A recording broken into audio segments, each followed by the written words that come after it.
we are here today. We don't know what will happen tomorrow. Sure, you understand?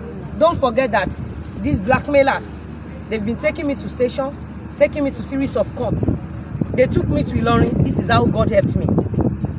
And I want everybody to know, most especially married women out there and all the single mothers out there. Let me tell you something.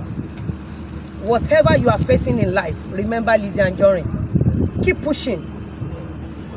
But be òtítọ́ dání. Always stand with the truth. Keep pushing. No matter what, keep pushing. Don't let anybody subject you. Don't let anybody, you know, ridicule you. Stand strong. You don't understand? Many court cases. My business, I'm over 40 years in business. I've been saying this. I'm over 40 years. I started business. I started hawking at age of 4. I follow my mother around to hawk amala, to hawk eba, hawk gari. I started at age of 4. Till today, I have never been to station or court. Due to business, I have never stepped my feet to any police station due to business. But going to court and station, due to you come for me, and I am trying to defend myself, and you take me to court or station. Are you trying to tell the court and station that why did I defend myself? Because I don't know why we are here. I don't know why police, if I'm sleeping in my house, they will come to my house around 2 a.m. to come and pick me up, saying from Abuja, from Ilorin. I don't know. And I'm begging Nigerians to save me from hand of these blackmailers. I'm begging Nigeria to save me from hand of this lover. And it's not only Lizzy Anjorin, a lot of people are going through the same thing. The moment you stop paying this lover, they will start taking you to stations and courts. And I'm begging Nigerians, castigating the whole world against innocent people. The whole world can testify that I mind my business, I do my business. Lizzy Anjorin Bobby Bayo, wọ́n fẹ́ bá sọ̀rọ̀. Because mo rí video to ṣe lálẹ́. If anything happens to me, my husband, my children, my business, hold Iyabo, Alice, Ojo, ọmọ bíbí inú Fetuga. Hold that very well.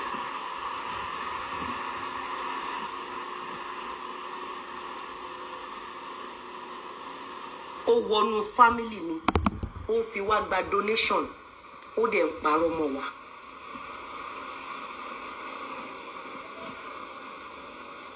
Ó ń parọ́ mọ́ wa ní ojúkojú nítorí pé ó fi wá gba donation.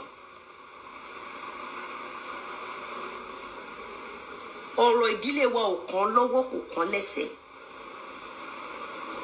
Lizzy Anjorin ò dárúkọ ẹ̀ rí. Àmọ́ torí pé ó ń fi mí gba donation. Ẹ bá mi mú dáadáa tí anything bá ṣe mí. Ẹ bá mi mú Iyabo Alice Ojo ọmọ bíbí inú Fetuga.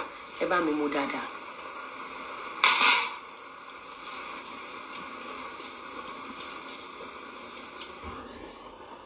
Ẹ bá mi mú rí. 20 ọdún, 30 ọdún, ẹgbẹgbẹ̀rún ọdún tí ohun kan bá tú lára mi, ẹ bá mi mú Iyabo Alice Ojo ọmọ bíbí inú Fetuga, ẹ bá mi mú dáadáa. Ẹ bá mi mú dáadáa. Ẹ mú dáadáa. Ó ń fi mí tọrọ bárà. Ó ń parọ́ mọ́ mi. Ó ń fi mí gba donation.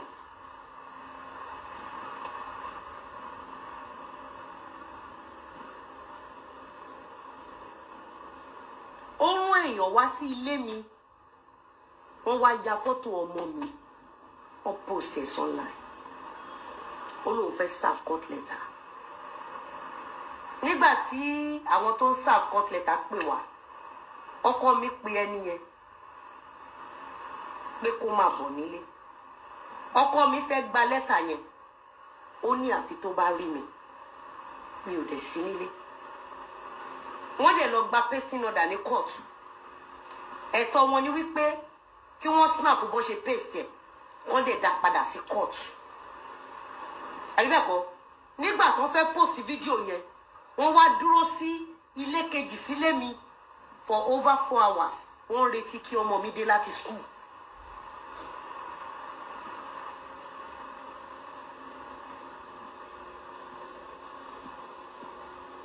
Wọ́n wá fídíò ojú ọmọ mi. Iyabo wá serve mi. lórí Gistlover amẹ̀bọ̀ Gistlover àtọ̀dọ̀ Esabod ní Iyabo Ojo fi serve mi ní court letter. Ó dẹ̀ fídíò gbogbo plate number mi, ó fídíò gbogbo inú ilé mi, gbogbo compound mi, ó fídíò ojú ọmọ mi, ó dẹ̀ gbé sí internet, ó fídíò, ó post house address mi, ó post everything nípa mi, ó post ẹ̀ sí online. Ilé wa ó máa ní code, ó post code ilé mi ní Iyabo Ojo.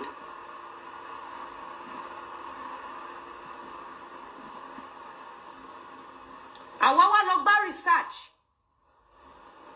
bọ̀bọ̀ tó wá post lẹ́tà yẹn nígbà tó máa dé court we have the CCTV, we have the evidence. Ó sọ fún ilé ẹjọ́ pé photo lásán lòun take àmọ́ kó tó dé court fídíò ti wà lórí internet.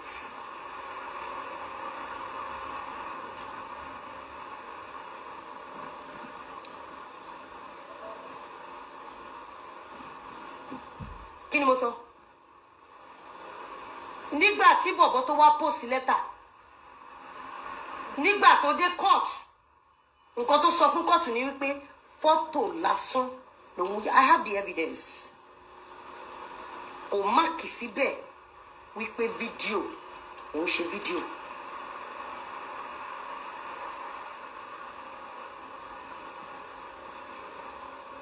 Tí anything bá ṣe mí, tó bá ṣe ọkọ mi, tó bá ṣe ọmọ mi, tó bá ṣe ilé iṣẹ́ mi, tó bá ṣe anything nípa mi, ẹ mú Iyabo Alice Ojo ọmọ bíbí inú Fẹ́túgà, ẹ mú dáadáa.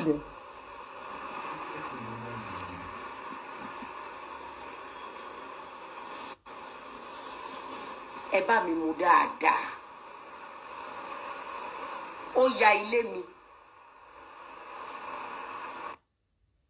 Okay. Lizzy Anjorin, mi ò ní bẹ́ẹ̀ ṣe back and forth lórí gbogbo nǹkan tó sọ yìí. Ó ní tó bá ti ṣe kí ni kó mú Iyabo Ojo dáadáa. So that's what I've been waiting for. Kò dárúkọ mi. Now, I think your lawyers, they need to educate you. Give me my phone, please. Your lawyers need to educate you. Good evening, everyone. My beautiful fans, I know a lot of you don't like me doing videos and all these things, but I need to, because this is what I've been waiting for her to do all this while that she has done. Do you understand? What we went for is ADR. We've not started any case. The ADR judge threw the case out, right? Because that woman, normally, I respect her a lot. Even the time we went there, she called us, asked us to go for peace settling and everything. But Lizzy Anjorin never stopped coming for me and my children and my whole family. Do you understand? So when we went back to court, the woman was, she said it, they had to bring, she took the case away, she transferred the case away from her court too. Liz got their case back to her court. And she didn't want to do that case. And for whatever reasons best known to her, she threw out that case. But we have not started. That's ADR. I've not called any witness, not put anybody in a witness box. You haven't gone into a witness box. I haven't gone into a witness box. No witness has been called. So we have not started any case at all. And I've been waiting so bad for you, Lizzy Anjorin, to mention Iyabo Ojo. Because you told them in court, when they were asking you, who is all this Shepeteri, Gistlover, you said it's not me. So what is the problem you have with me? You said because I associate with people that bully you. I don't understand. You and I are not friends. We were colleagues. I don't owe you who I am supposed to be close to or who I'm not supposed to be close to. If you have a business with anybody, it is not my business. Kokomi, to ban bayo konja, kimbe beni noja. I don't understand. But you have constantly come for people that are close to me.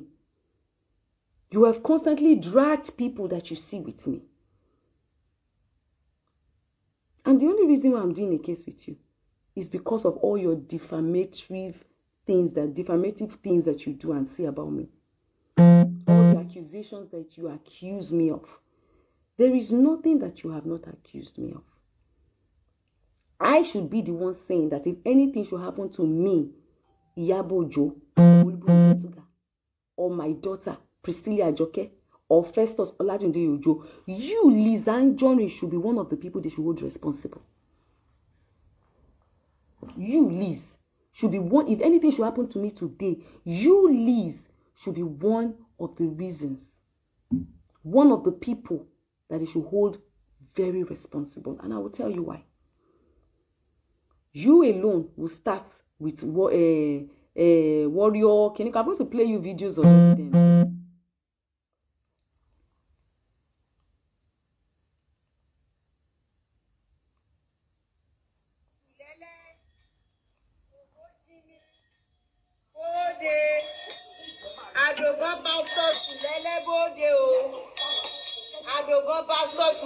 You are constantly.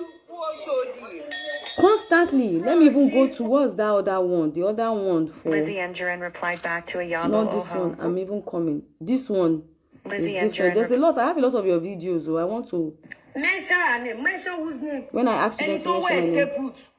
Ní ọpọlọ, ní làákàyè, orí yín ti dàrú. So if I now mention her name, wọ́n wá lọ yẹgi fún yín. Àbọn máa pa yín, ẹ ti ṣí èrè. One thing tí mo notice ni pé gbọ́n, wà intelligent, smart. I have numerous of your, so many of your videos. So many. Ọlọ́mọ òun tó ṣẹ̀ṣẹ̀ náwó, ó ní ògùn láká yí ọ̀ṣìnrín mọ́lẹ̀, òlàṣán lè fẹ́ jẹ̀wẹ̀, òlómi lè fi mọ̀ kí mọ̀ bora, ó ló máa yí ẹran ọmọ òun, ó ló máa yí mọ́ yẹ̀pẹ̀, jẹ́ ìtúkú fún un. Yí sábà, ọmọ ẹ tó ṣẹ̀ṣẹ̀ ṣènáwó, ògùn ló máa lo ẹran ẹ̀ mọ́ yẹ̀pẹ̀.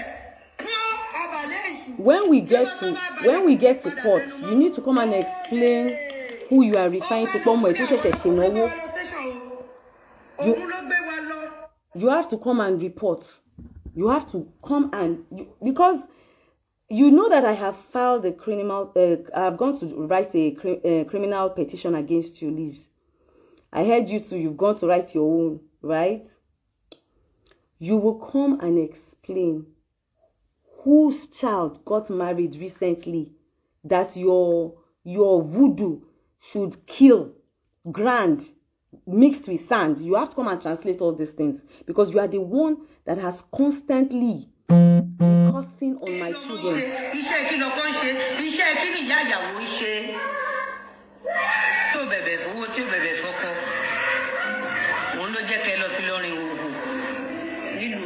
Constantly, you have been bullying me, my daughter, my son-in-law, my son, my man. There is nobody you've not dragged with me.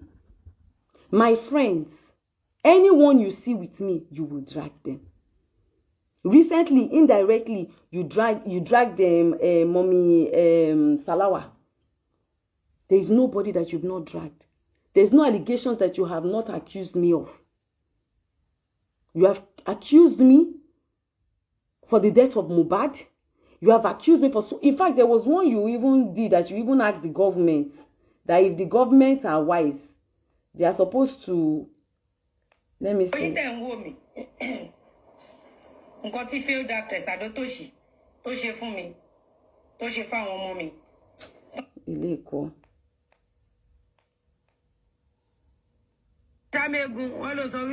This one, you even admitted. You admitted to taking my name and my children's name to the herbalist place. You. Me, I don't have a problem with you. I like the fact that you have come out to mention my name, that if anything happens to you, because you said you're not having a case with me, you didn't mention my name. So now, for you to come out and mention my name, that means that you have a case with me. So you have to tell me and come and tell the world and tell the right authorities what case you have with me. You have to come and explain it.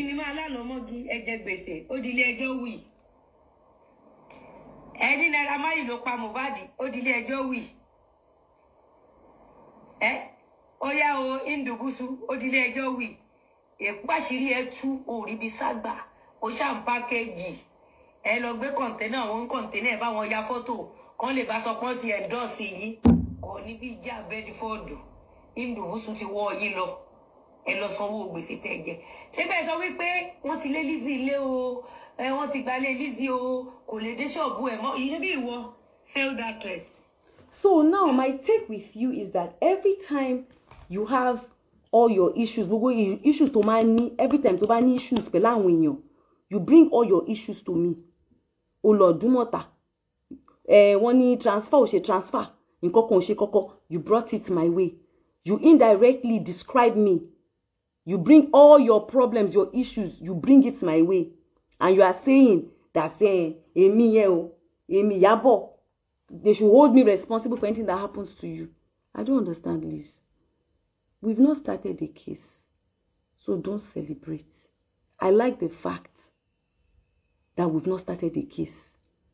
ADR, Lashe, go and find out. Let your lawyers advise you on what ADR is. We've not started trial. Me and you, we still do try. All these allegations that you have, you will come with proof, with evidence. You will bring evidence. How me, my man, every other person around me, how we killed Mohbad. You will explain. Every allegations that you have, you will bring it. Thank God you said the person that came to post the letter in your house works with the court, with the court, Abi. You hold the person responsible. All the evidence, but the general public must know that if anything should happen to me, my daughter, my son, my family, anybody around me, they should hold you, Lizzy Anjorin, responsible for it. Because you are the one that has constantly been bullying me, constantly be doing numerous, I cannot count the amount of videos of you that I have. Constantly, oh, not once have I defamed you. Not once. Not once. But you will constantly come and say things about me. Every time. Different things. Lies upon lies. My daughter that has never done nothing to you, you came for her. You came for her wedding. You talked about her wedding ring. There's nothing. If you're having issues with people and they are dragging you, I don't see why that should be my business. Because a lot of your own people drag me. And I don't think I have one day gone to any one of them to accuse them or accuse you of being the one sending them to me. I have not for once come to say, oh, Liz, you sent your people to me. Oh, never. I see all the videos most times. I see them when they come. They drag me. But I have never accused you for it.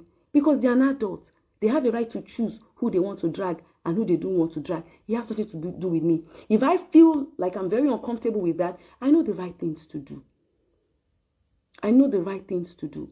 So, you coming out now, gaslighting people, manipulating people, it's not going to work. Kini mo fẹ́ fi, kini tobacco kini ko e fẹ́ dà fún mi. I don't have any problem with you. Kò sí nǹkan tí mo fẹ́ fi ẹ́ ṣe. Nothing. Kò sí nothing. There's nothing. Nothing. The only reason why I have taken the legal actions towards you is because so that you can stop defaming me. I don't have any reason or business with you. You have accused me of so many things. You accused me of buying one phone. You accused me of snapping something. I don't know. In fact, sometimes I sit and I think that, is it the same me you are describing or you are describing somebody else? So me, myself, I am confused. I will need you to actually let us go to court or go anywhere. Do you understand? Where the authorities can actually sit you down and then you can give them these evidences that you always, because you always say you have evidence. So you must come with your evidence. I need to see those evidence. Could be jade, could be wa. Could sure. Because you alone have claimed you alone have come to use their voodoo to be cursing on my daughter, cursing on my children. But actually, ori ekpe ni ekpe ma lọ. Ori ekpe báyìí, òun ni ekpe ma lọ. Gbogbo ekpe tó bá ṣe fún mi àtàwọn ọmọ mi, ó máa padà sí lórí. Ìyẹn ti di confirm, ó ti di dandan. Do you understand? Ó ti di confirm, ó ti di dandan. Ìwọ ló ní àwọn warriors tó ń jà fún ẹ. Èmi ò ní Ọlọ́run lèmi ní tó ń jà fún mi. Do you understand? Ó ti di confirm, ó ti di dandan. Every way, every manner, how you want to go about it, kò lè work. Nítorí pé Ọlọ́run ó ju ẹ̀dá lọ. Ọlọ́run ju ẹ lọ, Liz. So you coming out to say, if anything happens to me, because you feel that there's no case. Ti bẹ̀rẹ̀ case o. Má get it twisted rárá. Ti bẹ̀rẹ̀ case. Ti bẹ̀rẹ̀ case. Ṣó ti dé Supreme Court ni? Ti bẹ̀rẹ̀ case now. So don't get it twisted at all, Lizzy Anjorin. We've not started any case. Kò sí nǹkan tí mo fẹ́ fi ẹ́ ṣe. Mo fẹ́ kó wà láyé. Kó wà láàyè. Torí kò sí nǹkan tó máa ṣe é. Kò lè bá lọ. So gbogbo èmi need gbogbo evidence yẹn. Àdótòṣì Gistlover yẹn mo need ẹ̀ kó wá sọ ẹni. Èmi gan wá. Kó help wá. Because you keep describing me and mentioning that name and different names.